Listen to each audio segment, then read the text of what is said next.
Hello students. तो अपन ने start कर रखी थी डायनेमिक्स की एक वीडियो लेक्चर्स की सीरीज, जिसमें अपन रेगुलरली वीडियो लेक्चर्स आपको प्रोवाइड कर रहे हैं और जिसके अंदर अभी तक आपने सारे यूनिट नंबर 1 के सारे आर्टिकल, एग्जाम्पल्स, सारे एग्जाम्पल्स नहीं, कुछ examples and upon unsold question को सॉल्व कर चुके हैं।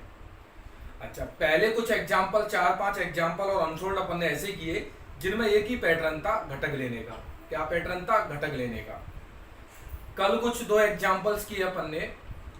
पिछले लेक्चर्स में जो अपन ने कुछ क्वेश्चंस किए जिसमें सिर्फ ओनली कैलकुलेशन थी, ओनली उनमें क्या थी? कैलकुलेशन। आज का क्वेश्चन भी सिर्फ इसी पैटर्न पर है कि ओनली कैलकुलेशन है इन दोनों क्वेश्चंस में और दोनों क्वेश्चन लगभग सेम है। तो देखिएगा, एक बार स्टार्ट करते हैं अपन एग्जाम्पल नंबर 2।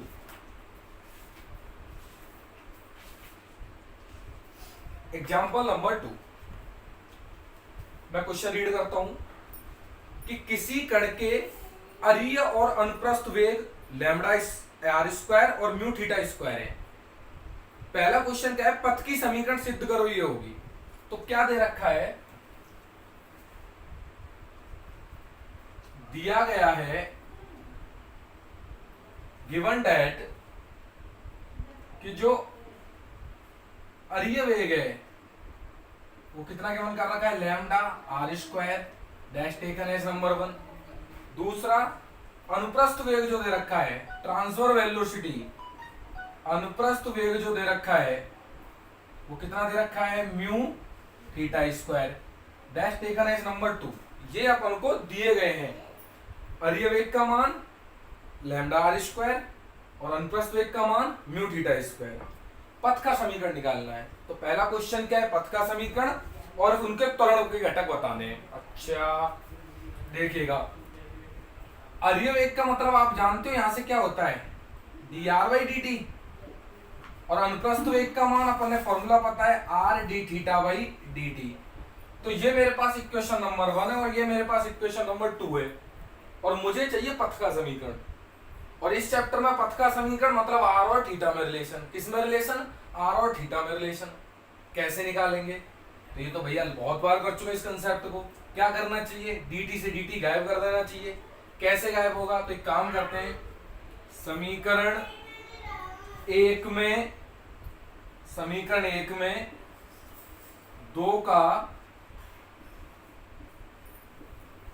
भाग देने पर, समीकरण 1 में समीकरण 2 का भाग दे देंगे तो देखो dt से dt गायब, ऊपर क्या बच जाएगा? dr, नीचे कितना बच जाएगा? R D theta equal to, इधर देखो लैम्डा आर स्क्वायर, ऊपर नीचे क्या बचेगा? Mu theta square. थोड़ा देखिएगा इसे, आर स्क्वायर को इधर ले आओ तो आर क्यू हो जाएगा, तो डी आर बटे आर क्यू। और ये कितना हो जाएगा? Lambda upon mu, D theta को उधर ले जाओ, D theta upon theta square. अब इसको देखते के साथ ये तो बच्चा बच्चा जानता है क्या करना होगा? इंटीग्रेशन। और आर क्यू का इंटीग्रेशन, आर की पावर -3 प्लस 1 ऐड कर दिया ऊपर, तो कितना हो जाएगा? आर की पावर -2 बटे -2 equal to lambda upon mu. ये कितना हो जाएगा? थीटा की पावर -2, तो थीटा की पावर -2 में +1 जोड़ दिया तो थीटा की पावर -1 और नीचे कितना आ जाएगा? -1 प्लस एनी कांस्टेंट C1। इधर देखिएगा इसकी कैलकुलेशन, आगे की कैलकुलेशन क्या है? तो देखो ये कितना हो जाएगा? ये हो जाएगा डेट इंप्लाइज -1/2 और आर स्क्वायर नीचे हो जाएगा, ये dash the R square is equal to, देखो -1/थीटा नीचे आ जाएगा तो माइनस में लैम्डा अपॉन म्यू थीटा और plus constant of integration C1। अच्छा, अब क्या देखो, रिजल्ट में लैम्डा अपॉन थीटा चाहिए। रिजल्ट में क्या चाहिए? Lambda upon theta. तो लैम्डा अपॉन थीटा तो आ रहा है, लेकिन रोड़ा कौन अटका रहा है? ये म्यू अटका रहा है। तो एक काम करो, पूरी समीकरण को म्यू से गुणा कर देते हैं। तो कितना आ जाएगा? Mu upon 2r square minus में लैम्डा अपॉन थीटा प्लस में C1 म्यू। अब क्या करना है? लैम्डा बाई थीटा को इधर ले आओ तो ये कितना हो जाएगा? Lambda by theta mu upon 2r square, इसको उधर शिफ्ट कर दो और माइनस ये कितना बचा रहेगा, इसको इधर इसको इधर, तो C1 म्यू। अच्छा अब आप देखिए C1 और म्यू दोनों कांस्टेंट हैं, इसको एक नया कांस्टेंट नाम दे दीजिए, तो कितना आ जाएगा, lambda upon theta will be equal to mu upon 2r² plus में एनी कांस्टेंट C। तो ये पहला आंसर आ गया इक्वेशन ऑफ पाथ का, जो अपन को प्रूव करना था कि भैया लैम्डा आर और थीटा में रिलेशन आ गया, C1 म्यू को एक नया कांस्टेंट दे दिया, कितना दे दिया C। आगे बढ़ते हैं जी, आगे देखिएगा आप इसमें। अब क्या करना है, त्वरण निकाल लेंगे। क्या निकाल लें, त्वरण, एक्सेलरेशंस निकाल लें। तो मैं इसे मिटा देता हूं यहां से। अच्छा मिटाता हूं, देखो मैं RHS से ये मिटाता हूं क्योंकि ये मेरी इक्वेशन काम किया, तो मैं नीचे से मिटा लेता हूं इसे।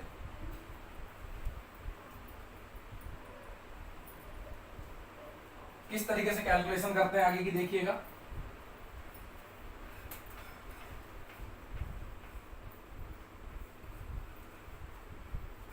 अब मतलब अपन उसके आगे चल रहे हैं, यहां पर ये तो ऊपर वाला क्वेश्चन है। अरिय त्वरण चाहिए मुझे, अरिय त्वरण।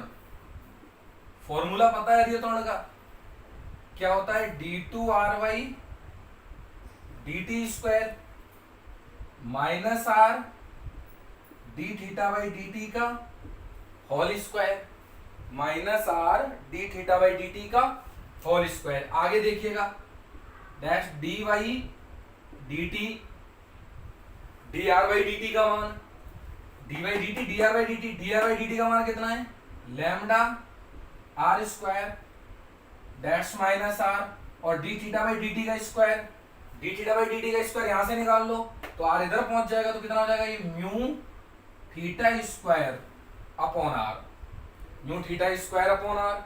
आगे देखिएगा, लैम्डा कांस्टेंट बाहर, r² का डिफरेंशिएशन कितना होता है, 2r, ये तो r के रेस्पेक्ट में होगा, t के रेस्पेक्ट में बनाने के लिए dr बाई dt माइनस में देखो म्यू का स्क्वायर थीटा की पावर 4, नीचे r² होता है और ये r, तो कितना बच जाएगा, नीचे r बच जाएगा।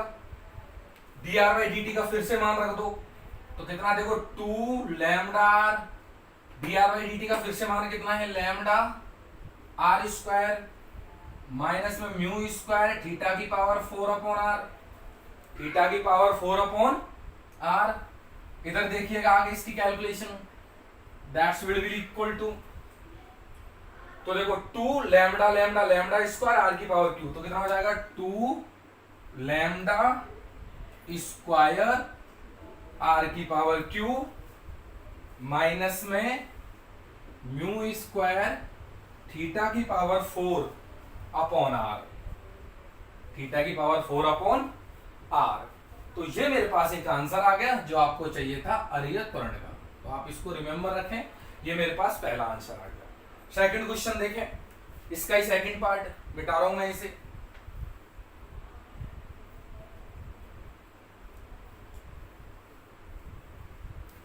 अरिय त्वरण के बाद अब अनुप्रस्थ त्वरण, फॉर्मूला पता है इसका, 1/r d by D T r² d theta by dt। अगले स्टेप में तो 1/r में तो कोई छेड़छाड़ नहीं, d by D T as it is, r², what is d theta by dt, d theta by dt का मान r को इधर शिफ्ट कर दो, तो mu theta square upon r। अगले स्टेप में एक r से एक r कट जाएगा, म्यू कांस्टेंट होके बाहर, that means mu upon r, here is d by dt, और क्या बचा r और ये थीटा स्क्वायर। अच्छा अब क्या करना होगा, म्यू अपॉन r को तो एज इट इज रख लो, इसका डिफरेंशिएशन u इंटू v से, तो r as it is theta square का 2 थीटा और t के रेस्पेक्ट में बनाने के लिए d theta by dt plus में थीटा स्क्वायर r का t के रेस्पेक्ट में 1 और t के रेस्पेक्ट में बनाने के लिए dr बाई dt। थोड़ी कैलकुलेशन देखिएगा उधर,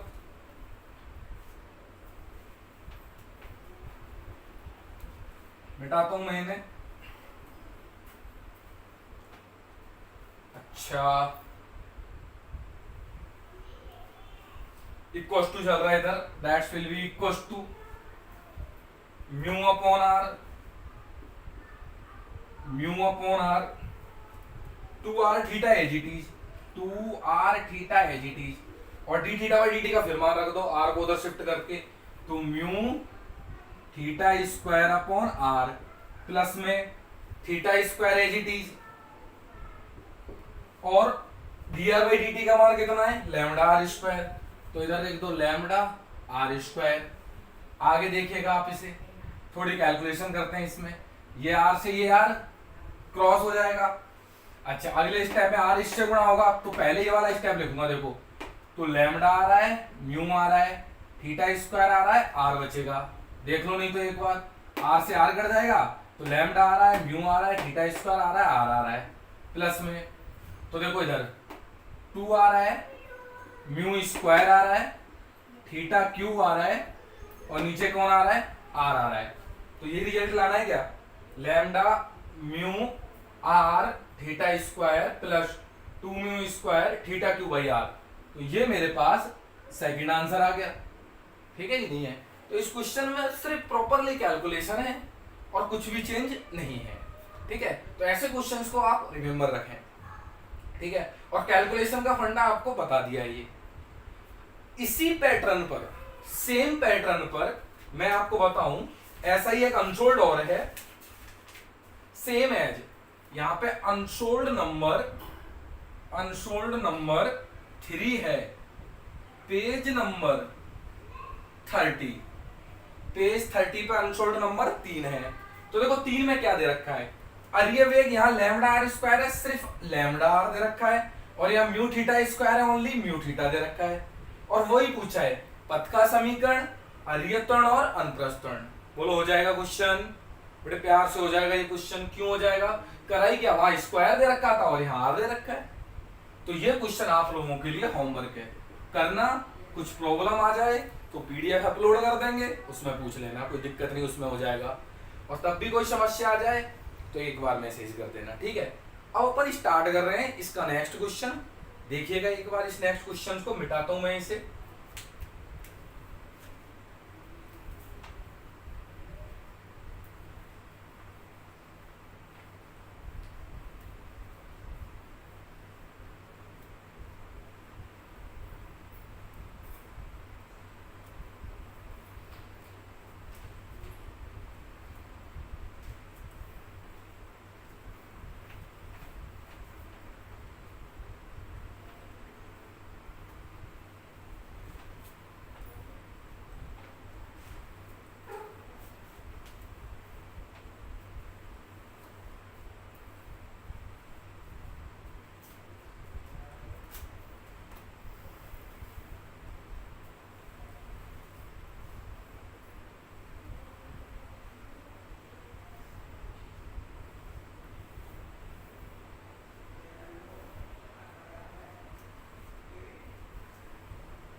यस प्लीज। तो अब अपन स्टार्ट करेंगे अनसोल्ड एग्जाम्पल 1 कर चुके, 2 कर चुके, 3 करा चुके हैं अपन। अब अपन स्टार्ट करेंगे एग्जाम्पल नंबर 4। Example number 4। अच्छा क्वेश्चन, इस क्वेश्चन को समझना थोड़ा इंपॉर्टेंट है। एक छल्ला है, एक तरीके की रिंग है, जो हाथ में अंगूठी टाइप होती है, इस तरीके की रिंग है। एक पतली लंबी चिकनी छड़ पर फिसल सकती है। तो जैसे ये मार्कर है, इस तरीके कोई छड़ है, इस पर मान लीजिए कोई रिंग लपेटी हुई है, इस पर कोई रिंग है, कोई एक इस तरीके के, जो इस पर क्या कर सकता है, फिसल सकता है इसके ऊपर। आगे बढ़ते हैं अपन। छड़ के एक सिरे ओ, छड़ का एक सिरा मतलब इस तरीके से मार्कर का एक सिरा ये हो गया, उससे कहां पर है स्टार्टिंग में, ये डी डिस्टेंस पर है। कितनी डिस्टेंस पर है, ये डी डिस्टेंस पर है। छड़ को एक समान वेग से घुमाया जाता है, अब पकड़ के इसे घुमा दिया जाता है, एक समान कोणीय वेग से घुमाया जाता है, एक समान कोणीय वेग से घुमाया जाता है। ये इसमें रिमेंबर रखें, एक समान रूप से घुमाया जाता है, मतलब एक समान कोणीय वेग से घुमाया जाता है। पथ का समीकरण बताना है, किसका समीकरण बताना है, पथ का। अच्छा देखिएगा क्वेश्चन एक बार आप कैसे करेंगे अपन इसे। तो इस क्वेश्चन में हाउ टू स्टार्ट, तो क्या दे रखा है इसमें कि एक मुझे रिंग दे रखी है, एक वो है मान लीजिए इस तरीके की छड़ दे रखी है, ये कोई छड़ हो गई,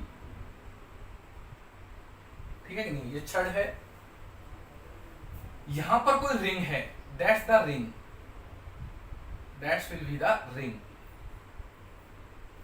ये कोई मेरे पास रिंग है, रिंग है, छल्ला है, राउंड राउंड दिखाना है इसे, ठीक है कि नहीं है।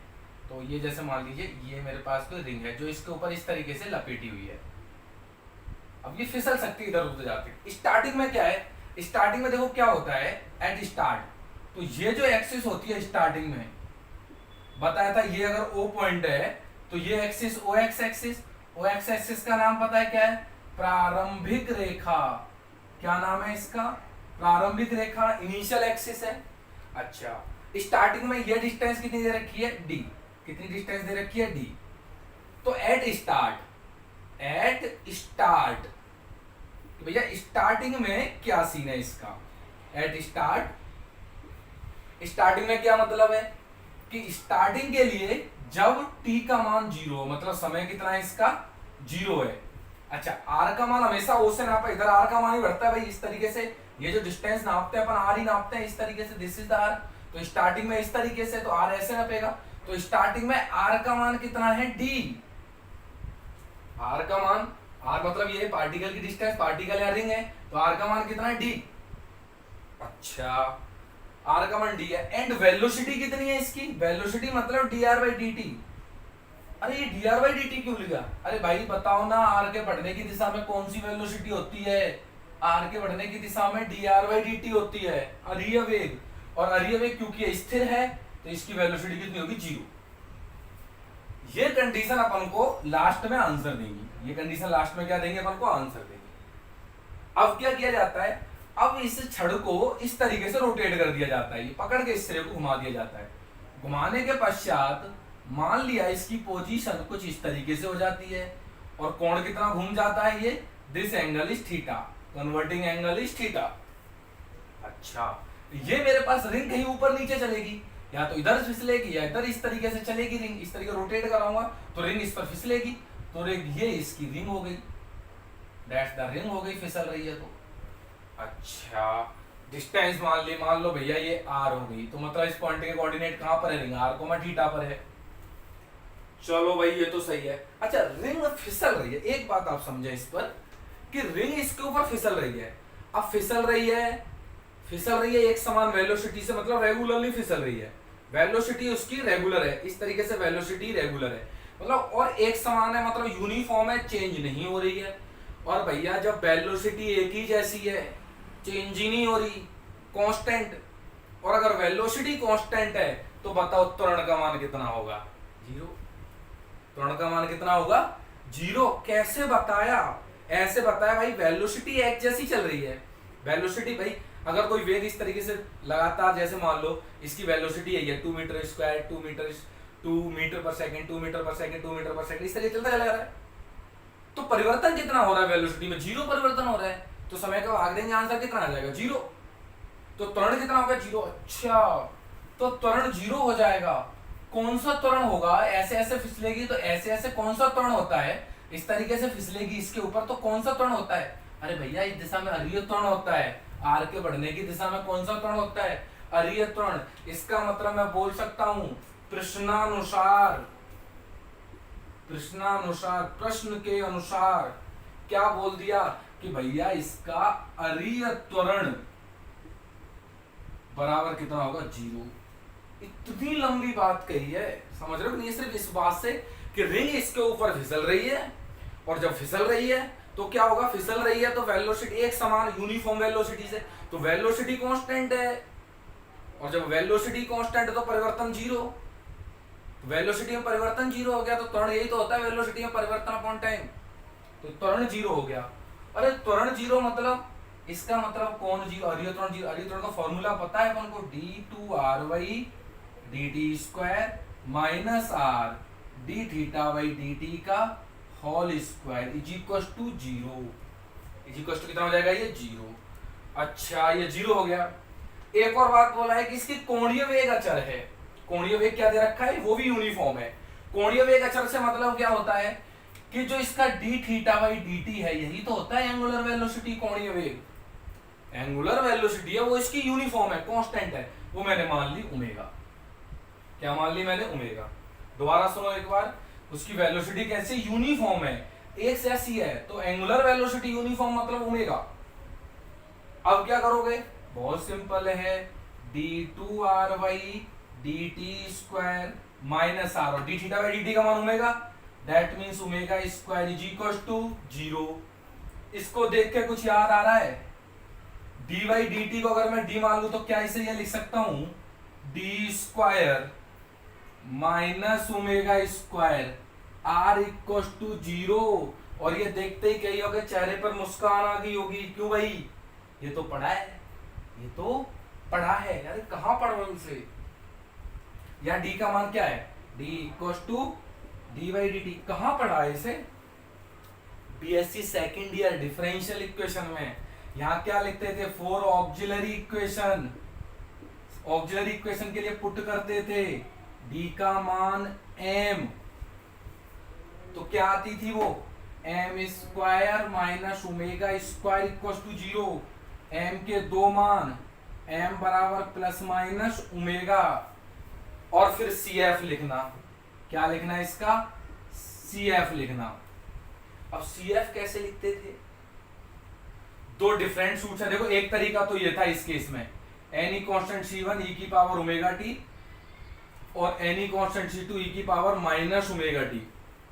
एक तरीका तो ये था कि दो डिफरेंट सूट्स में लिखने का, लेकिन समस्या क्या लग रही है कि आंसर लेके आना है हाइपरबोलिक में, क्या आंसर लेके आना है हाइपरबोलिक में, तो हाइपरबोलिक में कैसे लिखते हैं इसे, C1 cos hyperbolic omega T और प्लस में C2 sine hyperbolic omega T. You remember this, e की पावर में तो अपन जनरल लिखते थे डिफरेंशियल इक्वेशन में, लेकिन आंसर यहां चाहिए हाइपरबोलिक में, तो then we use second case. तो ये कितना हो जाएगा, any constant C1 cos hyperbolic omega T plus में any constant C2 this is sine hyperbolic omega T. तो ये रिमेंबर रखें, साइन हाइपरबोलिक ओमेगा टी और कॉज हाइपरबोलिक ओमेगा टी।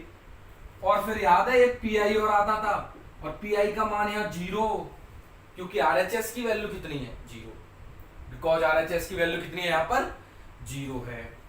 अच्छा तो ये आ गई, अब मैं इसे मिटाता हूं एक बार, देखिएगा चित्र मेरे कोई आवश्यकता नहीं है, इसको मिटा देता हूं मैं यहां से, जो काम की चीज उन्हें रखता हूं, इसकी कोई आवश्यकता नहीं है। स्टार्टिंग की कंडीशन जरूरत पड़ेगी तो इसे संभाल के रख लेता हूं, याद रहेंगी मुझे, कोई बात नहीं। अच्छा CF आ गया, PI आ गया, सो दैट इंप्लाइज R की वैल्यू कितनी हो जाएगी, CF plus PI, that implies R equals to what is CF, ये रहा ना, C1 cos hyperbolic omega T plus में C2 sine hyperbolic omega T, dash taken as number 1 ले लो, मेरे हिसाब से 1 नंबर हो गया। अरे चाहिए क्या, R और थीटा में रिलेशन चाहिए, बट सर ये C1 C2 निकालो पहले, क्या निकालो, C1 और C2, C1 और C2 के लिए कंडीशन चाहिए, एक तो R में और T में चाहिए कंडीशन, और एक इसकी वेलोसिटी में चाहिए।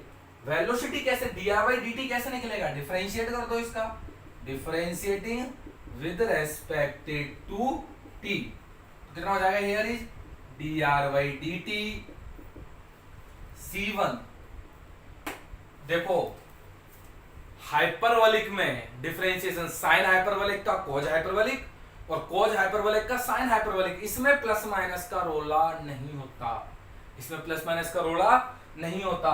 तो C1 कोज हाइपरबोलिक का सीधा sign hyperbolic omega T into omega T का ओमेगा, ठीक है कि नहीं है, प्लस में C2 साइन हाइपरबोलिक का पता है था ना, साइन का कोज, कोज हाइपरबोलिक ओमेगा टी और ओमेगा टी का ओमेगा डैश भी टेकन एज नंबर 2। अच्छा एक और बात, आप तो मुझे ये बताओ, साइन हाइपरबोलिक एक्स जानते हो क्या, कोज हाइपरबोलिक एक्स जानते हो क्या, कितना होता है ये पता है इनके फॉर्मूले, देखो एक बार इसको। साइन हाइपरबोलिक कहीं पढ़ा होगा, e की पावर x माइनस e की पावर माइनस x/2, और ये कितना होता है e की पावर x प्लस e की पावर माइनस x/2। क्यों ऐसा क्यों लिख रहा हूं मैं, अरे भाई ये यूज आएंगी वैल्यूज निकालने में, कैसे यूज आएंगी देखो एक बार। जब इनिशियल कंडीशन है, जब t का मान 0 है तो r का मान कितना है d, देखो स्टार्टिंग एट स्टार्ट, याद है ना कंडीशन, जब t का मान 0 तो r का मान d, देन बाय 1 से देखो r की जगह क्या रख दो d, C1 t की जगह 0, t की जगह 0, तो cos हाइपरबोलिक 0, cos हाइपरबोलिक 0 मतलब x की जगह 0, x की जगह 0 मतलब यार 0 0, e की पावर 0 का मान 1, e की पावर 0 का मान 1, 1 और 1 2, 2 में 2 का भाग दिया 1, तो इसकी वैल्यू कितनी आ गई, इसकी वैल्यू आ गई 1, प्लस में C2। अब देखो साइन हाइपरबोलिक 0, t की जगह 0 रख दिया, साइन हाइपरबोलिक 0 मतलब x की जगह 0, e की पावर 0 का मान 1 और e की पावर 0 का मान 1 माइनस 1 0, तो साइन हाइपरबोलिक वैल्यू की वैल्यू 0, तो ये गायब हो गया। तो यहां से क्या बोला कि जो d किसके बराबर आ गया, C1 के बराबर, a का आंसर। दूसरी कैलकुलेशन और देखिएगा, एक और इन कंडीशन दे रखी है, देखो आप एक बार यहां से, when जब t बराबर 0 है तो dr/dt कितना है, भाई ये भी 0 है, रिंग स्थिर अवस्था में थी, और t 0 रख दो, साइन हाइपरबोलिक 0 का मान 0, cos हाइपरबोलिक 0 का मान 1, cos हाइपरबोलिक 0 का मान 1, तो इसकी वैल्यू 0, इसकी जगह 0, तो 0 इक्वल्स टू इसकी जगह 0, साइन हाइपरबोलिक 0 का मान 0 तो ये 0, तो C2 ओमेगा, और इसका मान कितना होगा 1, तो C2 का मान कितना आ गया 0, ओमेगा 0 नहीं हो सकता क्योंकि एंगुलर वेलोसिटी घुमाई है। अरे C2 का मान 0 और C1 का मान d, यूजिंग इन वन के अंदर यूज कर लो, तो देखो एक बार r इक्वल्स टू कितना हो गया, this is r equals to C1 का मान 0, ये अपनी सेवाएं समाप्त, इसका मान d, तो कितना हो जाएगा d cos hyperbolic omega T. But sir answer तो थीटा में चाहिए, बट आ कौन रहा है, t आ रहा है, how to convert, r equal to D cos hyperbolic, बस मुझे थीटा मिल जाए मेरा काम खत्म, तो कैसे कन्वर्ट करें देखिएगा आप एक बार इस चीज को, तो मिटाता हूं, बस इतना काम रह गया कि भैया यहां से कन्वर्ट इन थीटा, किसमें कन्वर्ट करो इसे, थीटा से। अब ये कैसे करते हैं, इसको नंबर दे दो अपनी तरफ से, 3 नंबर दे दिया। अच्छा कैसे, how to convert,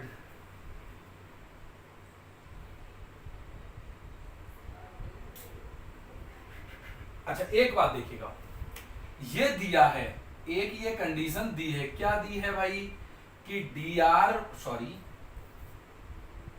D theta by जो dt का मान है वो हकीकत में क्या है, ओमेगा है, ये रखा है सवाल में।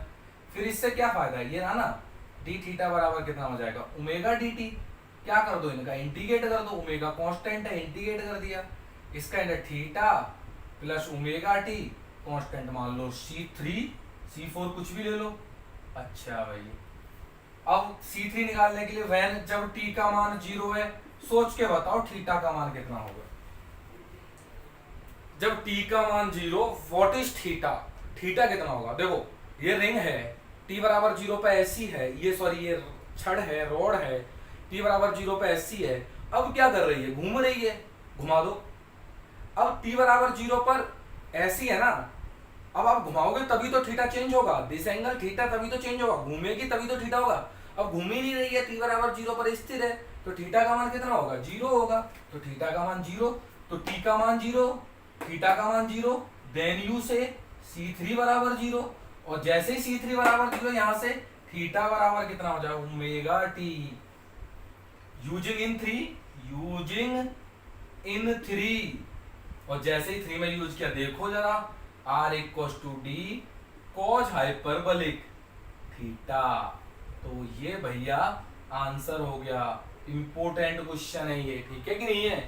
तो आपने इस तरीके से देखा, तो अपन ये पढ़ चुके हैं यहाँ पर कि क्वेश्चन किस तरीके से एग्जाम्पल 4 तक डन कर चुके हैं। नेक्स्ट अपन देखते हैं लेक्चर नंबर नेक्स्ट में। Okay, thank you.